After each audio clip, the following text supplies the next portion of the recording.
பூமி சுத்துறது நின்னா என்ன நடக்கும்ன்றத நம்ம நிறைய வீடியோல பார்த்திருப்போம். இந்த வீடியோல பூமிய சுத்திட்டே இருக்கு அப்படின்றத பத்தி பார்க்கலாம். சுமார் 4.5 பில்லியன் ஆண்டுகளுக்கு முன்னாடி நம்ம சோலார் சிஸ்டம் உருவான அப்ப அங்க இருந்த மிகப்பெரிய கேஸ், டஸ்ட் கிளவுட் இதெல்லாம் ஏற்கனவே அங்க சுத்திட்டு இருந்தது.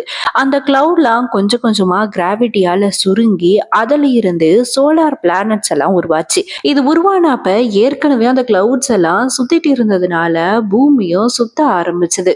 ஆனா அப்ப சுத்த ஆரம்பிச்ச பூமி இப்ப வரைக்கும் ஏன் நிக்காம சுத்திட்டே இருக்கு தெரியுமா? இப்ப நம்ம வீட்ல தரையில ஒரு பொம்மை காரை விட்டோம்னா அந்த கார் கொஞ்சம் தூரம் போயிட்டு தானாவே ஸ்டாப் ஆயிடும். அது ஏன் அங்க ஸ்டாப் ஆகுதுன்னா உராய்வு காரணமா இருக்கலாம். அதாவது நம்ம தரையில இருந்து வர ஃப்ரிக்ஷன் அந்த உராய்வுனால அந்த கார் நிக்கலாம். அப்படி இல்லையா அந்த காருக்கு முன்னாடி அதாவது ஒரு மிகப்பெரிய பொருள் இருந்து அது மேல போயிட்டு மோதி நிக்கலாம்.